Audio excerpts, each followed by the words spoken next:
The moment you were born and the moment you die begins and ends with one thing, it's your breath. The very first thing you did when you came alive was you breathed in or and breathed out. And the very last thing you did, breathed out, you had your last breath, right? And so by the time we get deceased, we end this expire, you pass that expiry date kind of thing. By the time, and if you compare that to when you were born, there's a massive, massive difference in the individual, clearly. But one of the big issues is breathing. How, just before that, how have you been breathing? Because it is one of the greatest causes of your suffering and your illness. My name is Haroon Rabbani. I am one of the hosts of the Natural Medicine Podcast. We're going to be talking very specifically about the science of breathing known as pranayama. And I'm joined by Dr. Ashish Paul. Dr. Ashish, welcome back. Good evening, Harun, and a very happy Diwali to you. It's Diwali today, Festival of Lights. Festival of Light. What a wonderful title it is. Festival of Light, as we're doing, airing live. And so Festival of Light originates from the same source as pranayama. So tell us about it. Where does pranayama originate from? Yes. So the prana means life. Prana means the life force or the vital energy that we are all breathing in the form of oxygen and other gases that we inhale, and that gives us life. And prana yama comes from two words, prana and ayama means taking in of life. Yeah.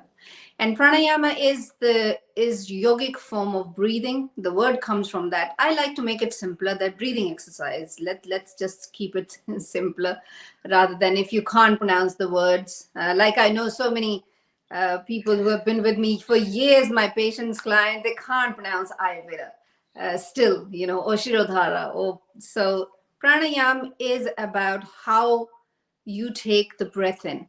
And everybody think that they're breathing and they're living, but 90, I probably will not be exaggerating when I say 90+% of the people are not really breathing very well.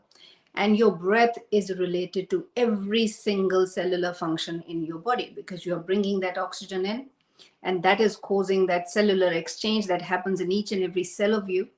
So pranayam is the basic fundamentals of us living, and it comes with yoga, and yoga and Ayurveda is interconnected. It started when we started life, and slowly we now have structured form of various exercises, the breathing exercises that one can do, which we call pranayama. So that goes back at least 5,000 years, right? Or is it even? Yeah, absolutely. More than that, even that. Yeah. Right, 5,000 years. And so just to put people's mind at ease, this is a common question, believe it or not, which is, can pranayama be dangerous? Oh my gosh, we started with that question. Yeah, of course. Let's just, the people who are scared, let's kind of maybe put their mind at ease or get them even more worried. Well, you and I have been doing pranayama now for years, and we are still alive and thriving and healthy. One thing I want to clarify, that yoga or Ayurveda or pranayama, it's not a religion. It's not a cult. Okay. Take your mind completely, keep your mind at ease with this. This is a specific form of art and science of how you take your breath. It is that. It is not religion of any kind. You do not become anything when you start to doing breathing exercises or yoga exercises, or if you're following Ayurveda. Is it dangerous for some people to do it? In that sense, even water can be dangerous if you drink too much of it, excessive amount. So in the same way, I can say that it can be dangerous if you're not mindful of how you're doing it. But it cannot be as dangerous as taking any other drug. If you take ibuprofen, paracetamol in excessive doses, or even in normal doses, there are side effects. So with breath work, with breathing exercises, you can say safely that it is not dangerous. So when did you start the practice of pranayama itself? Yeah, I was as we were talking about this. I started as I started my learning yoga properly, which is now going back 23, 24 years ago. When I came here, I remember I used to go to Putney Bridge, which is right on the other side of West London, and I'm in East London. So I used to go to college in central London, and from there I used to go to Putney Bridge to attend my classes. Sivananda Yoga Center, which is in Putney Bridge, and that's where I started. So my breath work started with that. However, my breathing, my own practice got a little bit more deeper when I did the training to become a yoga practitioner, yoga master. And then with my fertility work, because I really looked into more in depth what breathing can do for people, or what breath work, what benefits it brings, even in the realm of fertility. So since then, it has been much more deeper practice, say for last 10 years or so. But yeah, I'm really a veteran in terms of breathing exercises. How about you? Well, I actually fell into the actual pranayama itself accidentally. When I say accidentally, I used to be a member of a gym. This is in Birmingham, actually, exactly 20 years ago. Now, Wow. 20 years ago, this is the exact date, kind of, my marriage had ended. And at that point, I used to go to the gym. I used to work in medical sales, selling medical equipment. And before I used to do that, I used to do martial arts, and I had stopped for a while. So I thought, you know what, I just want to get flexible. That's the only reason I joined a teacher who was teaching. She called it Tai Chi yoga. But the Yeah. point was, she did a lot of breathing techniques. And to this day, I swear to you, yoga and the breathing techniques saved my life, because the level of anxiety and depression I fell into, it was a black hole that I couldn't get myself out of. Yeah. And those 2 sessions a week that I did, I would say literally saved my life. It is truly awe-inspiring, especially knowing what we know now. And since then, I've been practicing, not as often as I would like to now, every single day, Yeah. every single day without shadow of a doubt, because I know the benefit it has. So let's, like I said, it's literally the exercise. Yes, breathing will save your life. If you stop breathing, you're dead. So we'll get that out of the way. So, however, the breathing exercises, and just to clarify, a lot of people in their mind think, oh my God, this is, like you said, like a cult kind of thing. And what they don't realize is there's a lot of organizations who do breathing techniques. They call it this type of breathing or that type of breathing.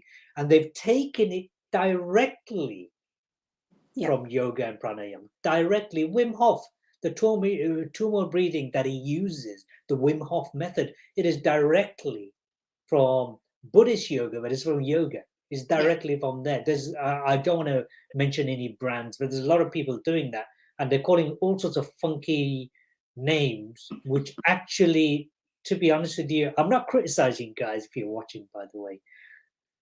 For me, I always go back to source, go Yeah. back to the origin point, and to me, the origin point is Ayurveda, there's yoga, and the yoga itself, and the lifestyle that it comes with it. Yeah. So let's talk about the 7 core benefits, loads of benefits we want to talk about. Let's start off with stress, because obviously I just talked about how I was stressed. How in your experience as a teacher of it, because you're a master yoga teacher, I'm not that, I'm a practitioner. Yeah.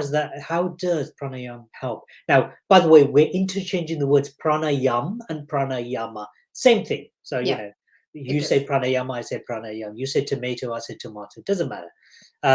So how does pranayama specifically help people who've got stress and anxiety? And can it help? Oh, absolutely. It is your stress, anxiety, your emotions are linked to your breath. By changing your breath, how you are breathing in and out, by slowing it down, you can change your state. This is not just only part of yoga. This is also part of psychotherapy work. This is also part of NLP, because I am trained NLP master practitioner. So I know NLP is neuro linguistic programming, which is about how we can change our mind's wiring, how we can how we can react in a better way to a situation. So that's what we learned with NLP. And one of the ways, one of the really hot things within that is how to control your emotional state. And the best way to control your emotional state is by your breath work. Also, controlling your emotional state by literally changing your position. If you're sitting down, stand up. If you're standing, sit down, or you start walking, you go out for a walk, or you feel your feet barefoot, on the ground. Same way, if you can't do any of that, say, for example, you're stuck in a place where you can't move, just by changing your breathing, you can change the stress that is being felt internally in your body and mind. And that is where there is nothing like breathing. And the idea is to slow your breath as much as you can. And this is something which you cannot do.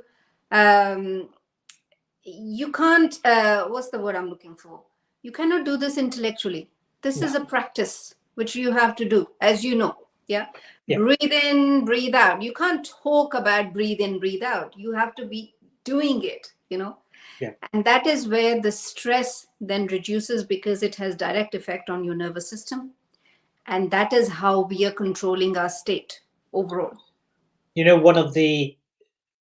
actually created a course on Udemy years ago. I've not made it available anymore. It's 4,500 people did my course all over the world on managing anxiety.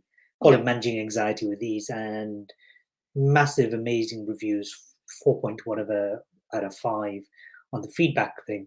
And what's interesting is two things I want to mention. One is one of my clients, his type 2 diabetes, or he's reversing it now.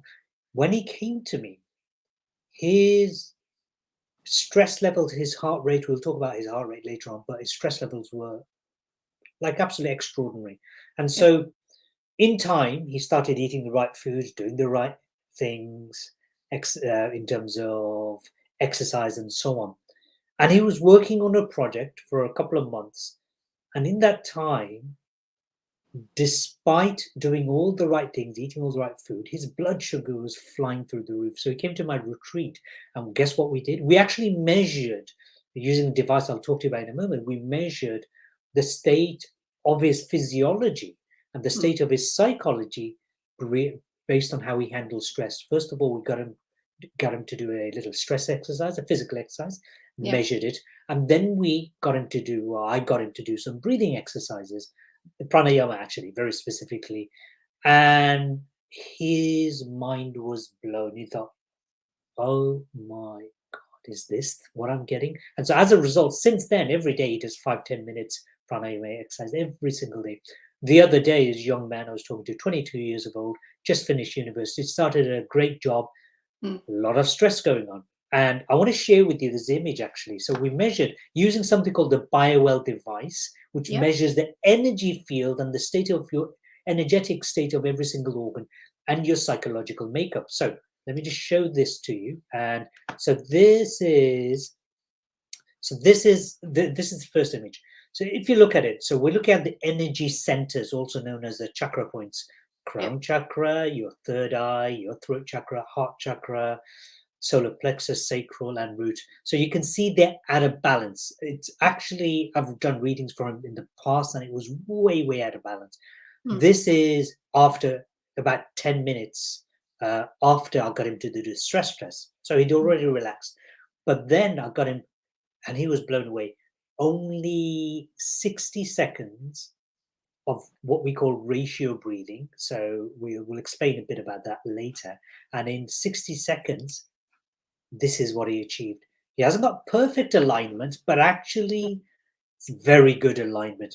Simply, it's a quick, and just keep in mind, this is the psychological state. His organs, which I haven't got images to share here, his organ systems also change completely, simply from breath work. So we know scientifically we can measure it. There's lots of other tools, of course. I want to measure, for me, I want to measure every single organ and not just the breathing. And it is mind-blowing. So that's the first thing. That's really good. I mean, just to see it visually like that, you can see the results. And there are so many studies that are being conducting. being conducted on the breath work in various ways, how it is affecting various functions of the body. It is amazing what it can do. So in that image, actually, I'll just show one point that people won't be aware of, and you probably won't be. So this is the heart chakra, the green. Green one. This tells me, looking at the image, the central point is here. This tells me that his heart, his relationship with himself is less so, which will be centered, and is more towards others. So this indicates this person is more of a martyr. It's a bit of a martyr syndrome. This is indicate a lot of people with diabetes have that issue. If you went the opposite direction, which is opposite to what you're seeing now, it would be more of a narcissist. So this tells me that that relationship that he would have with himself is very limited. It's not, there's no self-care. In fact, there's self-resentment, and he will be over-giving in his relationships with others. Simply, this is how powerful it is. I'm sorry, I'm nearly swore there. It's so amazing. This tells me he's just from breathing, he's readjusted to a lot more self-caring. There's a bit more work to do. Remember, this is only 1 minute of breathing.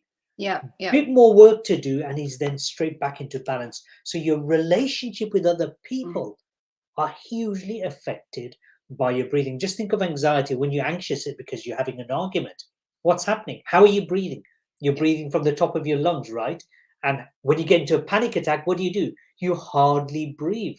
So there you go. We can just. No, that was wonderful. Thank you for sharing that. And it's always best to look at the results and the data, because it just puts things into perspective. Absolutely. And so what about sleep? Can pranayama help with sleep? My answer is, what can pranayama not help with? Yeah. That is the answer. But there are specific ways to do that, how it will help your sleep. So if you are a person who takes long time to go to sleep, somebody who takes half an hour, even 45 minutes, you just lie there and, waiting for sleep to come, you do not want to do aggressive form of pranayama or very intense form of pranayama or breath work late in the evening. What you want to do is very, very, very gentle, rather double the amount of time that you want to take for every breath in and breath out. Yeah. So you want to make it as slower as possible. The slowest of your form, whatever you do during the daytime, you want to make double slower than that in the evening. Yeah. For people who are little bit more, they can fall asleep really quickly, they can still do a little bit of more intense breath work in the evening, because it will help them to relax. So it really depends. Again, we come back to the constitution, how somebody's body mind constitution is. That is the trick to learn it. I normally recommend that you should do, if you are trying to improve your sleep, and if you have vata of any kind in you, vata pitta or vata kapha, then you do not do breath work after 5 p.m. because most people don't do it that slow, unless you are very trained with it, and then you can really slow yourself down. Most people will do it and then they get too energized, right? And then they can't sleep. So that is the difference. That is the key to learn how to do it. But it will help you to go to sleep if you can slow it down and do it before dinner. Yeah. And our dinner time is latest kind of 6:30. So if you do it before, it will be around 5:30 that you want to do any breath work. Doing it that time as slow as possible for you, and then you'll find that it slows you down going into the evening and helps you to sleep. What I find very useful for me, I'm a vata pitta person, is I often do very extremely slow breathing, yoga nidra, which is basically lying in a yoga position for a long time, yin yoga, all sorts of fancy names, but it's just yoga, just doing it very slowly. But the breath work for me is crucial here, because the out breath in particular, it is activating your parasympathetic nervous system, which is all about rest and digest. It's about rest and digest.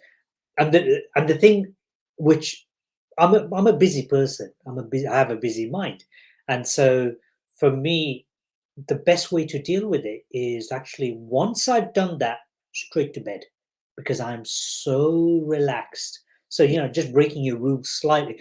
Then again, I'm trained enough in it. I'm practiced enough. I do Yeah. something called ratio breathing, which we'll talk about later. That it helps me so much. And in fact, that's it. That's the best night's sleep I have. Yeah. However, this is not last night, night before. I have to say, I broke one of my rules, cardinal rules. I had coffee and I had it at 5 p.m. Oh, Yep. Did I get up 1,000 times in the middle of the night to go to the loo or something to cool my body down? What happens with coffee is you're you're releasing cortisol and adrenaline throughout the night, because it'll stay in your body. I think one of our episodes, you said about 10 hours or so. It'll yeah. stay in your body for that long, till 5 in the morning, which is probably when I got to sleep properly. And then last night, I was like dead to the world by 10 p.m. I was like Yeah. gone. So it's very important not just to think, oh, I can do all these breathing techniques and still have crap on, drink coffee late at night or No. glass of coke. You can't do that. So Yeah. how about people with snoring or sleep apnea problems? Can pranayama help them? Yes, it can help them if we catch it early. When sleep apnea becomes very chronic, and then we also have to look at other habits. We also have to look at, actually, there is link between the sugar imbalance as well there, and person's weight, other stress factors in their life. We have to look at overall how the holistic health is. Mm. But if it is in the beginning and we can teach them how to do pranayama really well, and going into the evening, so that the evening schedule is really properly, what's the word I'm looking for, consistency, so that it's consistent every evening and they can do breath work and make themselves go into sleep, it can improve, or they will have a good night's sleep and no sleep apnea. And, Yeah. I think it's very important to also consider that if you're obese, overweight, you are more likely to develop sleep apnea. Um, and sleep apnea, we're not trying to scare the crap out of you, but you should be scared. Do something about it. Yeah. And the biggest thing you can do about it is, well, the big thing, you got to lose weight. There's absolutely no two ways about it. For the vast majority of people who got sleep apnea, they are carrying excess weight. I mean, yes, there's a lot of nuances. I used to sell medical equipment back 20 years ago, actually, and specifically for sleep apnea. And you really don't want to go through those operations unless it's extremely necessary. No, You want to no. prevent that as much as you can. It's very, very invasive and very destructive, so you don't want to get to that. You must take responsibility for that weight. You must, if you're following the Natural Medicine podcast, and by the way, if you like what we're talking about, hit like button and make sure you share. Besides that, if you've been watching it regularly or listening to it regularly, then you'll be hearing about all the different things you can be doing if you apply. Because truth is, the vast majority of illnesses, certainly chronic diseases, can be either prevented or, how can I say, relieved, because they're lifestyle diseases. Yeah. Yeah. Change your I lifestyle, think, change your ways. yeah, with sleep apnea, as I mentioned, when it becomes chronic, when anything becomes chronic, it is harder to go. Also, because people then do symptomatic relief of all kinds, different teas and different plugs and different, all these kind of gadgets people are using also to help them with sleep apnea. And then there are operations that people are going through, rather than looking at the holistic change that they need to make about their lifestyle. Perhaps there is excessive stress, perhaps when person goes to sleep, how they are sleeping, that has to be looked at, all of those, and your body mind constitution has to be looked at.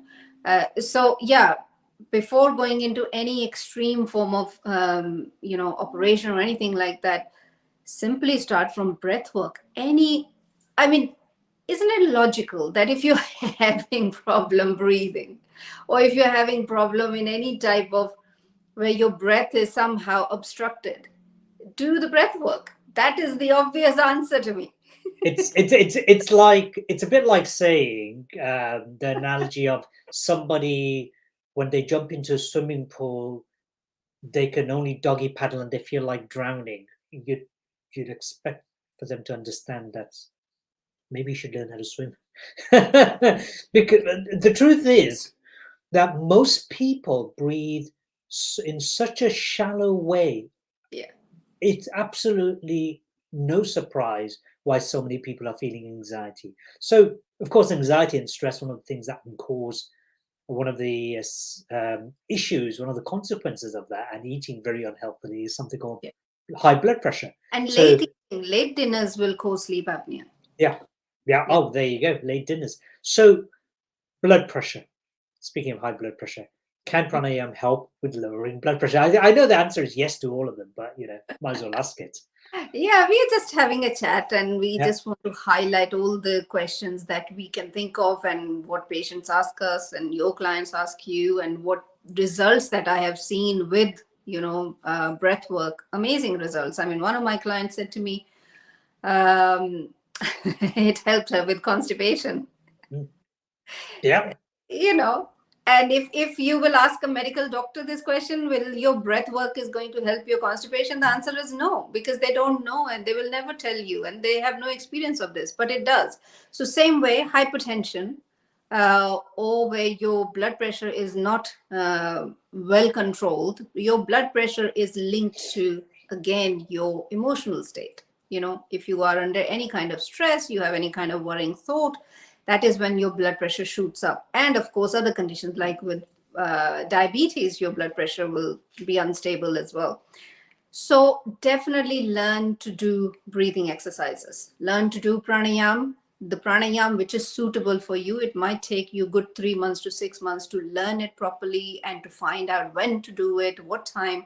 But it's going to help eventually in the long run, for you to balance your high blood pressure. Also, maybe you might be able to reduce even your medication that you are taking, because medication is only symptomatic, where what we are telling you is about taking the responsibility and tackling the root cause, which is the anxiety, which is perhaps causing the high blood pressure. So one of the things I want everyone to keep in mind is everything that we're discussing here is for education purposes only. Yeah. These are not medical advisors. Yes, we have a doctor here who is licensed to give medical advice, but it's Ayurvedic medicine in the context that we need to know everything about you before any advice can be given, at least medically. Yeah. I can't give medical advice at all, so I wouldn't give that. But the point is this, even with any kind of medical doctor, until we look at all your symptoms or all your conditions and causes, Yeah. consider this as entertainment and education. We're having fun anyway if you're not entertained, but it's certainly education. So if you need medical advice, go to your medical doctor. If you want medical advice from Dr. Ashish, then get in touch with Dr. Ashish. If you want medical advice from me, I'll say bugger off. Go to your doctor. Because I'm not a medical doctor, just to clarify that. Now, I want you to ask me this question. Does pranayama help with lung function? I mean, that is so obvious, isn't it? Or you gotta ask me that question though. Okay. Does pranayama and breathing exercises help lung function, Harun? Of course it does. You're breathing, aren't you? Well, I want to give it the reason I actually asked you to do that is I was working with a client. I mean, I've helped lots of people anyway in the past, but I've worked with a client who's got type 2 diabetes. One of the things with type 2 diabetes is people present that, but they also present lots of other conditions. One of my clients, this is earlier this year. To me, it's always mind blowing, by the way. I mean, I'm not a medical doctor, and yet with a few shifts, I see not miracles, I'd see amazing results. This lady had asthma for 20 years plus. She was taking steroid inhalers, which, it's never a good thing to support her health and her lung health. She did pranayama exercise, very simple, basic one, for 2 weeks. Not only did she improve her breathing, she actually no longer needed an inhaler at all. 2 weeks of solid practice. It can be that quick. Now, don't consider, if you got asthma, don't think, it's going to happen for you or not happen for you. The point is this, it happened for one of my clients within 2 weeks of regular practice. Why? She's getting her lungs to do what it's meant to do. you know, if you've got bronchitis or any, in fact, and without mentioning the V word or the that virus word, without mentioning that, my God, if you're going to protect anything, you're going to protect lung health. It's Yeah. so critical. And the very before you put, even before you put any foods and supplements into your mouth, which we, encourage at certain points, your breathing should be your first port of call for lung health. So It is is. there is there anything you want to add regarding lungs? No, with lung health, all kinds of lung conditions, asthma, for example, any children where when parents start to see, or first time they find that, your kid is having difficulty breathing, get them to learn pranayama, get them to learn breathing exercises, and then help them to cleanse their breathways. uh, and asthma, even if you still have to use medication, the chances are it will be much lower dosage that you will have to use, and not be as often as you might need to use it. So that is the whole point of doing breathwork. Breathing, if anything, the first thing it's doing is going into your lungs, so it is definitely helping you with your lung health. And now, as we are going into the season right now of colds and coughs and flus, definitely everybody should be doing more breath work. Specifically, when people are huddled up in these offices, small places where they do not, because of the cold, the windows are shut and there is not enough ventilation, and you're breathing the same air that is inside there. So go out and do a little bit of breath work. And breath work you can do anywhere. Just stand outside the office and just do breath work for 60 seconds. That will help you to cleanse your lungs. Well, we've already shown that within 60 seconds it makes a difference. Yeah. I'll do it any opportunity I get. Don't get me wrong. It's not like, I have to break my day and my schedule to do it. For example, I go to sauna 4 or 5 times a week at least. And after I come out of my sauna, of course, after the first 20 minutes, I'm relaxing on one of those lounge beds. I'll just sit up. It's near a swimming pool. I don't care if people think I'm weird. I'll do alternate nostril breathing for about 5 minutes. When I'm in the sauna on my own or with people, I'll do a different type of breathing. And the idea is to do it anytime. I'll do it just before I go to Yeah. sleep or in the morning if I feel like there's a bit of body pain because the body's got stiff, I'll do it again. So 5 minutes, 10 minutes doesn't really matter. If you do it consistently, just make it a daily habit. And speaking of lungs, of course, one of the worst things you can do to your lungs is smoke cigarettes and to the rest of your body. Yeah. So practicing pranayama allows your lungs to be a lot more healthier, and it helps psychologically to resist cigarette cravings. So actually pranayama can help you to resist cigarette cravings. That's very, very important if you want to come off cigarettes. So let's Yeah. talk about, go ahead, I sorry. actually gave that advice to a patient of mine. They were talking about smoking. They were also talking about smoking marijuana. And they're using that to help them to go to sleep. So I said, forget what you're using. I don't really, in a way, care. People can use soft drugs. That's fine. But I want you to focus on breathing.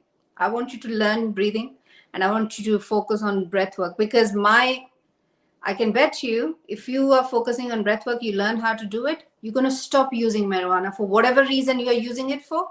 You're trying to, use the drug to help you to go to sleep. Breathing can do that for you. You're trying to use the drug to help you to relax. Breathing is going to do that for you. And guess what happened? The sleep improved, right? And I also told them the same thing about, if you are trying to stop smoking, learn how to do breathing work. Yeah. It brings us quite nicely onto the next point is, can pranayama help you with mindfulness, with meditation? And I just want to say, before we jump into that, I've been leading meditations. I've stopped relatively recently, but I've been leading hundreds of meditations the last few years. All my retreats have a lot of meditation involved in it. And one of the things that people often do, especially the new age group, they want to go and take ayahuasca and various drugs, hallucinogens, to have phenomenal out of body experiences. Truth is, it starts off with breathing and then meditation. Mindfulness is there, but meditation, and with proper guides, you can actually have amazing out of body experiences without resorting to medicinal plant medicine, which should be used as medicine. Plant medicine is there. It's in the title. It's medicine, right? Only as and when it's needed. So, you Yeah. know, a lot of Westerners want a quick fix. And the reality is your illness, your condition, whatever it is, was not quick to happen. It took ages. So stop looking for the quick fix. So let's talk about mind meditation, actually, rather than mindfulness. Yeah. How how important is pranayama, or how much does it support meditation practice? Absolutely. It is. So, to be able to enter the state where you are meditative, you can never do meditation. Meditation is not done. Meditation or meditative state happens to you when your breath slows down. That is the, so you invite that meditativeness into you when you work on your breath. So, it starts from breathing.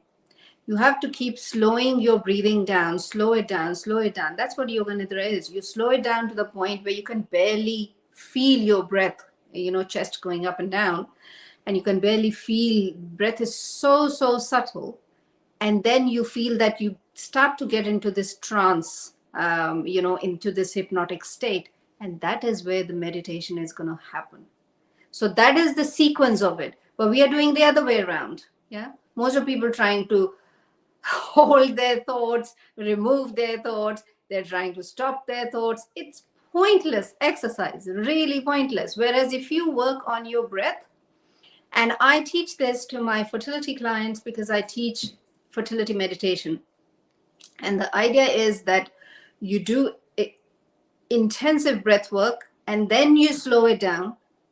And then you slow it down to the point where you then start to be in that state of being meditative.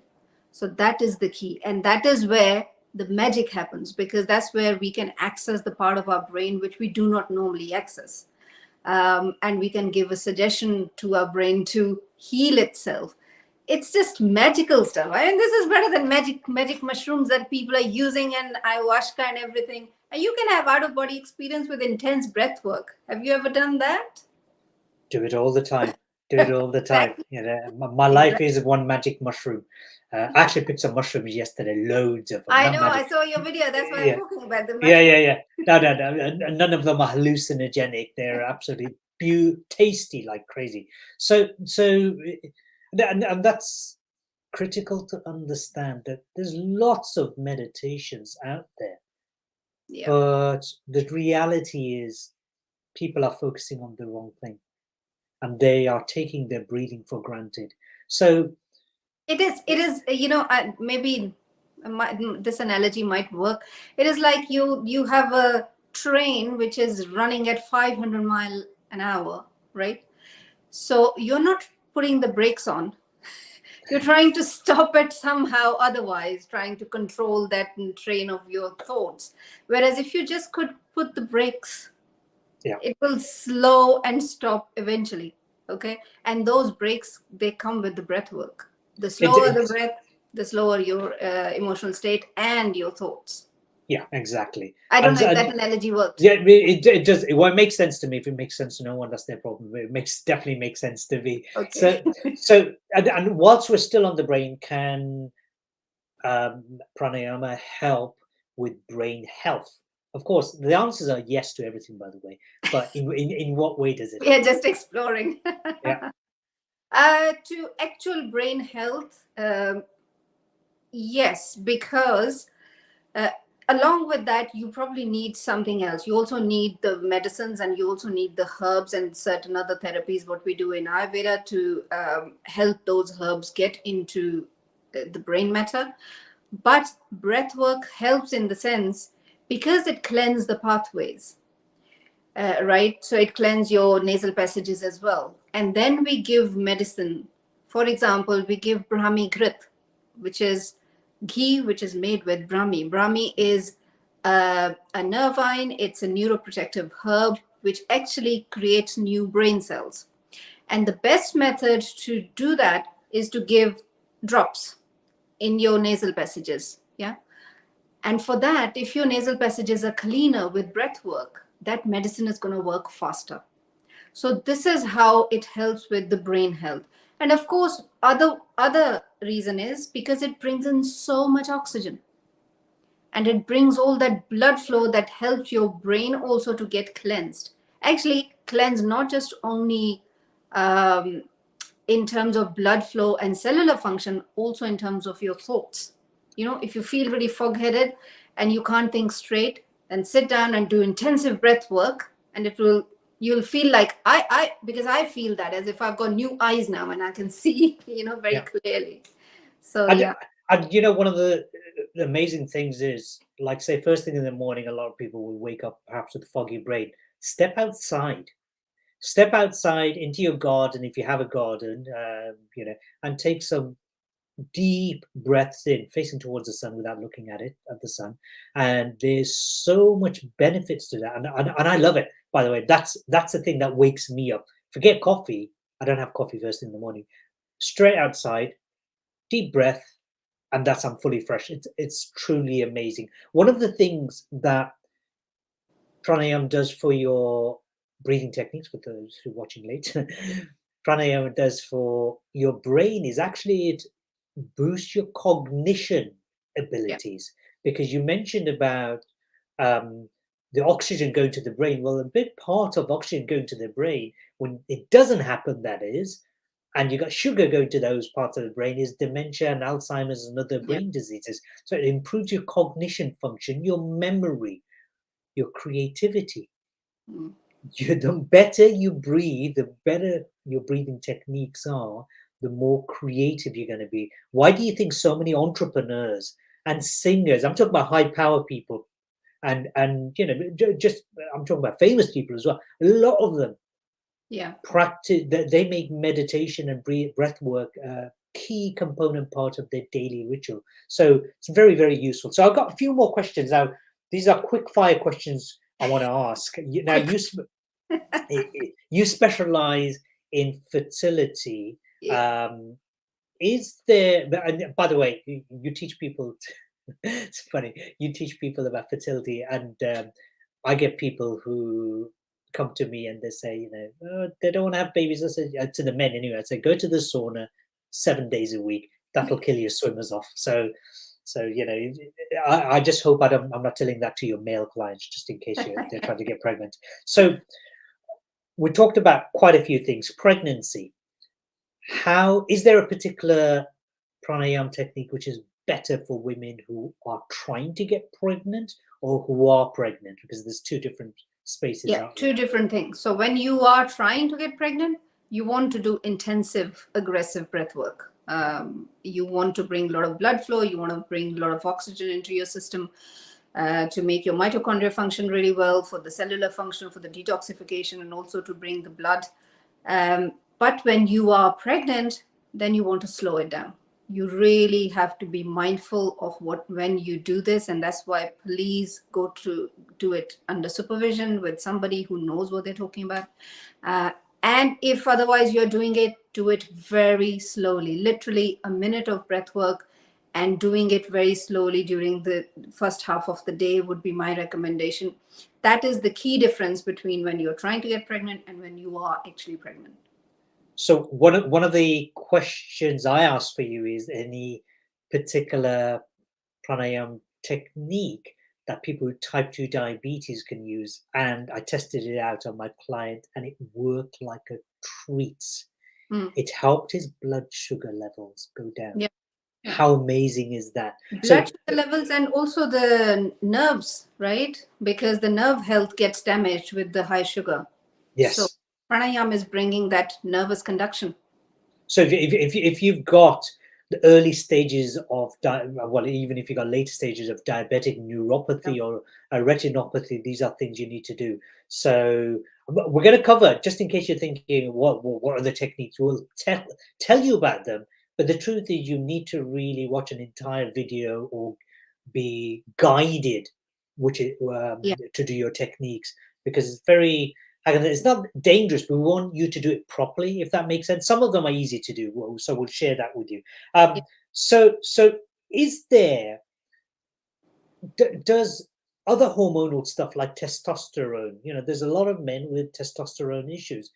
Does pranayama help with testosterone levels? Um, I mean, don't quote me on that because I need to look at a study if there is any particular study done directly to help with that. But we know the work that I do with men, where we are trying to improve the health of the sperms, then breathing or breath work is part of my whole program, and it does help.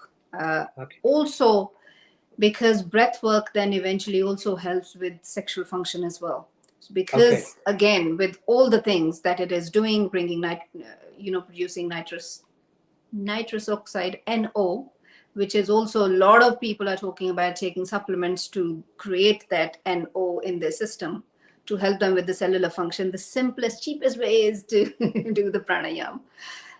So you can do that, and because it is bringing so much oxygen into your system, so your mitochondria works better, and your mitochondria in your sperms will work better as well, and it improves the health. So I have seen the results directly that it improves, but I still would like to do more results on this. I'm not sure if I have seen a study on this. Okay, well, we'll check for the scientific results a bit later, and we'll stick the link if we do find it. Yeah. So one of the things that I find pranayama really helps with is chronic inflammation. Mm. If you've got inflammation, what is inflammation? It's, in essence, to keep it simple, it's a swelling, it's a bruising around your cellular areas. The chronic ones is the chronic one, you've got it because you've got joint pain, you've got back pain, shoulder pain, etc. Chronic, you can't have those pains, consistent pain, without having inflammation. So I found actually practicing long, deep breath work also massively helps inflammation. As you get older, I am, as your body gets older, We all then are. yeah. I think some people are looking younger by the day. As your body gets older, you need to get more oxygen there. So it Yeah. certainly helps them. So what about food cravings? If someone's got food cravings, sugar cravings, so just craving for food, will that help? So the link there is that when you have craving of any kind, sugar craving, alcohol craving, cigarette craving, drug craving of any kind, that means there is imbalance, one in the gut, number two in your mind overall, in your emotions as well, that you're not able to regulate things. Yeah, maybe there is also thyroid is implicated many times with all of this. And it happens with also with people with diabetes because they're not able to manage.